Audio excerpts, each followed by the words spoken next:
जय श्री कृष्ण। स एवायम मया तेधि योगः प्रोक्तः पुरातनः भक्तोसी में सखा चेति रहस्यम होतदुत्तमम्। चौथे अध्याय का तीसरा श्लोक। व्याख्या। भक्तोसी में सखा चेति, अर्जुन भगवान को अपना प्रिय सखा पहले से ही मानते थे। गीता 11वें अध्याय का 41वां 42वां श्लोक। पर भक्त अभी गीता दूसरे अध्याय के 7वें श्लोक में हुए हैं, अर्थात अर्जुन सखा भक्त तो पुराने हैं पर दास से भक्त नए हैं। आदेश या उपदेश दास अथवा शिष्य को ही दिया जाता है, सखा को नहीं। अर्जुन जब भगवान के शरण हुए तभी भगवान का उपदेश आरंभ हुआ। जो बात सखा से भी नहीं कही जाती वह बात भी शरणागत शिष्य के सामने प्रकट कर दी जाती है। अर्जुन भगवान से कहते हैं कि मैं आपका शिष्य हूँ, इसीलिए आपके शरण हुए मुझको शिक्षा दीजिए। इसीलिए भगवान अर्जुन के सामने अपने आप को प्रकट कर देते हैं, रहस्य को खोल देते हैं। अर्जुन का भगवान के प्रति बहुत विशेष भाव था, तभी तो उन्होंने वैभव और अस्त्र शस्त्रों से सुसज्जित नारायणी सेना का त्याग करके नीह शस्त्र भगवान को अपने सारथी के रूप में स्वीकार किया। एव मुक्तस्तु कृष्णेन कुंतीपुत्रो धनंजयः अयुध्य मानम संग्रामे वर्यामास केशवम। महाभारत उद्योग। साधारण लोग भगवान की दी हुई वस्तुओं को अपनी मानते हैं जो अपनी है ही नहीं, पर भगवान को अपना नहीं मानते जो वास्तव में अपने हैं। वे लोग वैभवशाली भगवान को न देखकर उनके वैभव को ही देखते हैं। वैभव को ही सच्चा मानने से उनकी बुद्धि इतनी भ्रष्ट हो जाती है कि वे भगवान का अभाव ही मान लेते हैं, अर्थात भगवान की तरफ उनकी दृष्टि जाती ही नहीं। कुछ लोग वैभव की प्राप्ति के लिए ही भगवान का भजन करते हैं। भगवान को चाहने से तो वैभव भी पीछे आ जाता है, पर वैभव को चाहने से भगवान नहीं आ सकते। वैभव तो भक्त के चरणों में लौटता है, परंतु सच्चे भक्त वैभव की प्राप्ति के लिए भगवान का भजन नहीं करते। वे वैभव को नहीं चाहते, अपितु भगवान को ही चाहते हैं। वैभव को चाहने वाले मनुष्य वैभव के भक्त दास होते हैं और भगवान को चाहने वाले मनुष्य भगवान के भक्त होते हैं। अर्जुन ने वैभव नारायणी सेना का त्याग करके केवल भगवान को अपनाया, तो युद्ध क्षेत्र में भीष्म, द्रोण, युधिष्ठिर आदि महापुरुषों के रहते हुए भी गीता का महान दिव्य उपदेश केवल अर्जुन को ही प्राप्त हुआ और बाद में राज्य भी अर्जुन को ही मिला। स एवायम मया तेध योगः प्रोक्तः पुरातनः। इन पदों का यह तात्पर्य नहीं है कि मैंने कर्म योग को पूर्णतया कह दिया है, प्रत्युत यह तात्पर्य है कि जो कुछ कहा है वह पूर्ण है। आगे भगवान के जन्म के विषय में अर्जुन द्वारा किए गए प्रश्न का उत्तर देकर भगवान ने पुनः उसी कर्मयोग का वर्णन आरंभ किया है। भगवान कहते हैं कि सृष्टि के आदि में मैंने सूर्य के प्रति जो कर्मयोग कहा था वही आज मैंने तुमसे कहा है। बहुत समय बीत जाने पर वह योग अप्रकट हो गया था और मैं भी अप्रकट ही था। अब मैं भी अवतार लेकर प्रकट हुआ हूँ और योग को भी पुनः प्रकट किया है। अतः अनादिकाल से जो कर्मयोग मनुष्य को कर्म बंधन से मुक्त कराता आ रहा है वह आज भी उन्हें कर्म बंधन से मुक्त कर देगा। रहस्यम होतदुत्तमम्।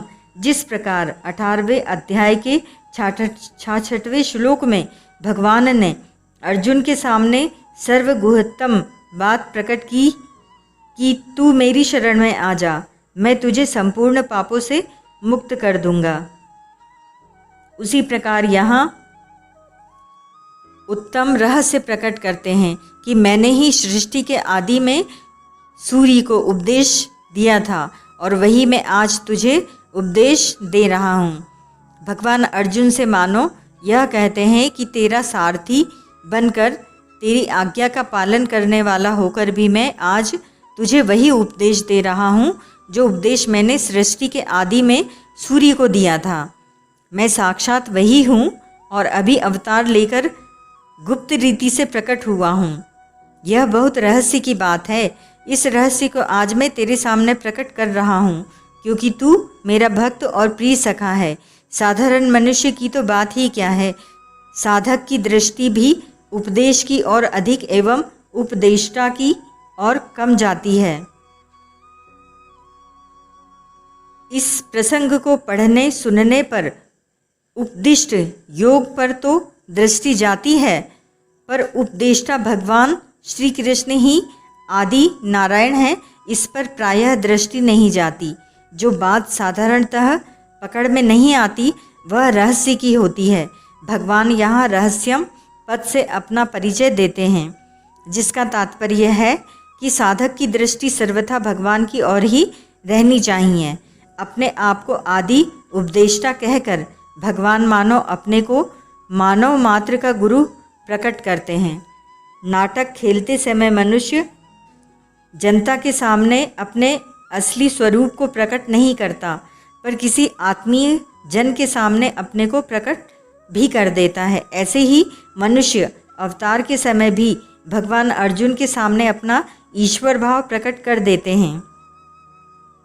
अर्थात जो बात छिपा कर रखनी चाहिए वह बात प्रकट कर देते हैं। यही उत्तम रहस्य है। कर्मयोग को भी उत्तम रहस्य माना जा सकता है। जिन कर्मों से जीव बंधता है, कर्मणा बध्यते जंतुः, उन्हीं कर्मों से उसकी मुक्ति हो जाए, यह उत्तम रहस्य है।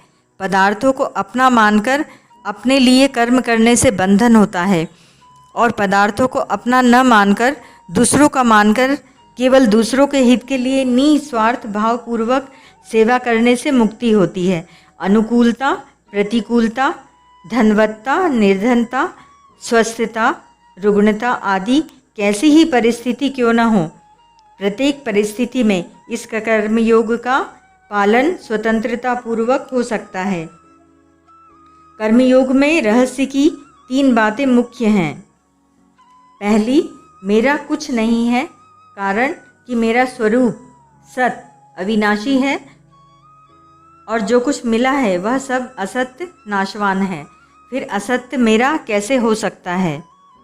अनित्य का नित्य के साथ संबंध कैसे हो सकता है?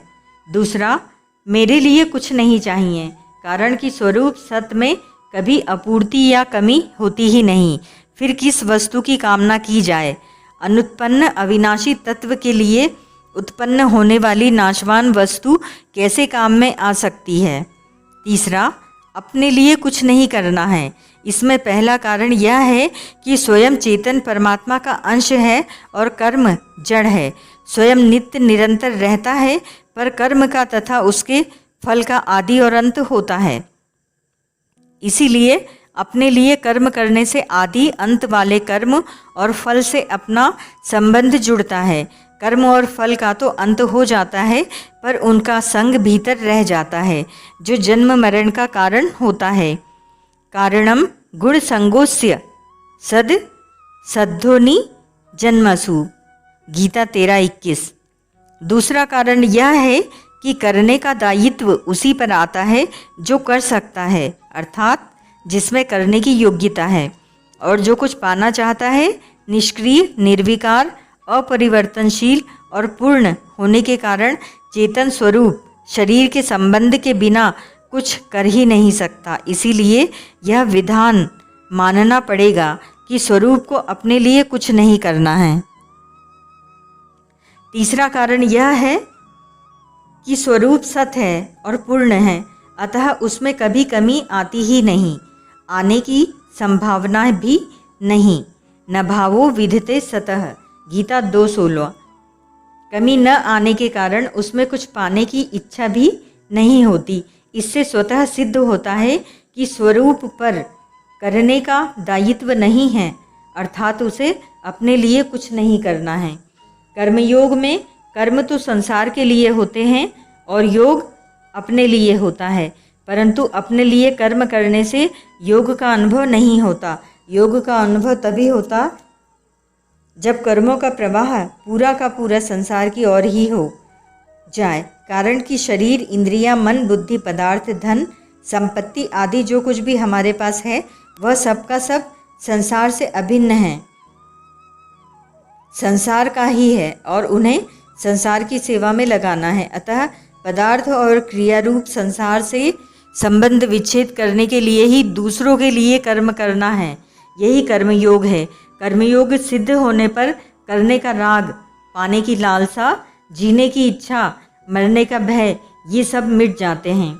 जैसे सूर्य के प्रकाश में लोग अनेक कर्म करते हैं, पर सूर्य का उन कर्मों से अपना कुछ भी संबंध नहीं होता। ऐसे ही स्वयं चेतन के प्रकाश में संपूर्ण कर्म होते हैं, पर स्वयं का उनसे कुछ भी संबंध नहीं होता, क्योंकि स्वयं चेतन तथा अपरिवर्तनशील है और कर्म जड़ तथा परिवर्तनशील है। परंतु जब स्वयं भूल से उन पदार्थों और कर्मों के साथ थोड़ा सा भी संबंध मान लेता है, अर्थात उन्हें अपने और अपने लिए मान लेता है, तो फिर वे कर्म अवश्य ही उसे बांध देते हैं। नियत कर्म का किसी भी अवस्था में त्याग न करना तथा नियत समय पर कार्य के लिए तत्पर रहना भी सूर्य की अपनी विलक्षणता है। कर्मयोगी भी सूर्य की तरह अपने नियत कर्मों को नियत समय पर करने के लिए सदा तत्पर रहता है। कर्मयोग का ठीक ठीक पालन किया जाए तो यदि कर्मयोगी के ज्ञान के संस्कार हैं तो उसे ज्ञान की प्राप्ति, और यदि भक्ति के संस्कार हैं तो उसे भक्ति की प्राप्ति स्वतः हो जाती है। कर्मयोग का पालन करने से अपना ही नहीं प्रत्युत संसार मात्र का भी परम हित होता है। दूसरे लोग देखें या न देखें, समझें या न समझें, माने या न माने, अपने कर्तव्य का ठीक ठीक पालन करने से दूसरे लोगों को कर्तव्य पालन की प्रेरणा स्वतः मिलती है और इस प्रकार सबकी सेवा भी हो जाती है। मार्मिक बात, गीता में भगवान ने उपदेश के आरंभ में दूसरे अध्याय के 11वें श्लोक से 3रे श्लोक तक मनुष्य मात्र के अनुभव विवेक का वर्णन किया है। यह मनुष्य मात्र का ही अनुभव नहीं है, प्रत्युत जीव मात्र का भी अनुभव है। कारण कि मैं हूँ ऐसे अपनी सत्ता होनेपन का अनुभव स्थावर जंगम सभी प्राणियों को है, वृक्ष पर्वत आदि को भी इसका अनुभव है, पर वे इसे व्यक्त नहीं कर सकते। पशु पक्षियों में तो प्रत्यक्ष देखने में भी आता है। जैसे पशु पक्षी आपस में लड़ते हैं तो अपनी सत्ता को लेकर ही लड़ते हैं। यदि अपनी अलग सत्ता का अनुभव न हो तो वे लड़े ही क्यों। मनुष्य को तो इसका प्रत्यक्ष अनुभव है ही, परंतु वह न तो अपने अनुभव की ओर दृष्टि डालता है और न उसका आदर ही करता है। इस अनुभव को ही विवेक या निज ज्ञान कहते हैं। यह विवेक सब में स्वतः है और भगवत प्रदत्त है। इंद्रियां, मन और बुद्धि प्रकृति के अंश हैं, इसीलिए इनसे होने वाला ज्ञान प्रकृतिजन्य है। शास्त्रों को पढ़ सुनकर इन इंद्रियों, मन, बुद्धि के द्वारा जो परमार्थिक ज्ञान होता है वह ज्ञान भी एक प्रकार से प्रकृतिजन्य ही है। परमात्म तत्व इस प्रकृतिजन्य ज्ञान की अपेक्षा अत्यंत विलक्षण है। अतः परमात्म तत्व को निज ज्ञान, स्वयं से होने वाले ज्ञान से ही जाना जा सकता है।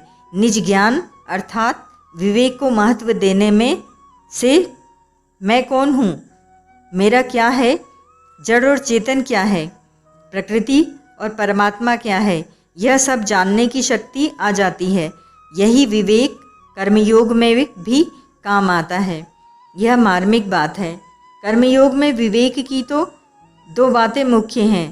पहली, अपने होनेपन मैं हूँ, मैं कोई संदेह नहीं है, और दूसरा, अभी जो वस्तुएं मिली हुई हैं उन पर अपना कोई अधिपत्य नहीं है, क्योंकि वे पहले अपनी नहीं थी और बाद में भी अपनी नहीं रहेगी। मैं स्वयं निरंतर रहता हूँ और ये मिली हुई वस्तुएं, शरीर, इंद्रियां, मन, बुद्धि आदि निरंतर बदलती रहती हैं और इनका निरंतर वियोग होता रहता है। जैसे कर्मों का आरंभ और समाप्ति होती है, ऐसे ही उनके फल का भी संयोग और वियोग होता है।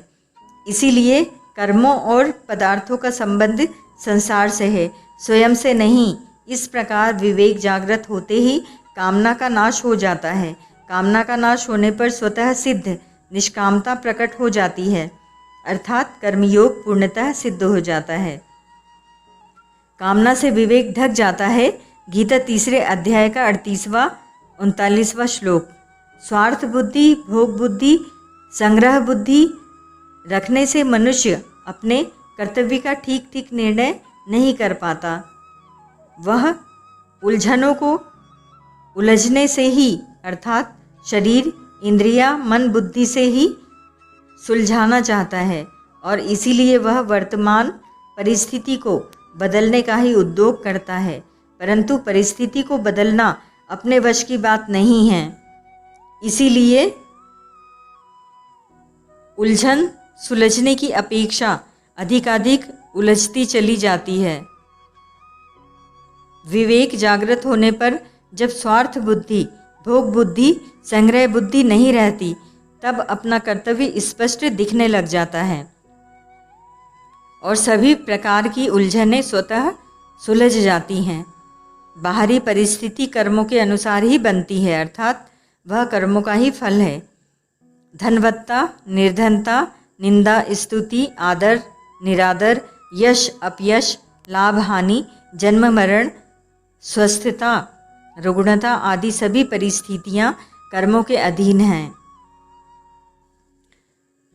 सुनहु भरत भावी प्रबल रामा, बिलखी कहूँ मुनि नाथ सिया रामा, हानि लाभु जीवन मरनु रामा, जसु अपजसु विधि हाथ सिया रामा।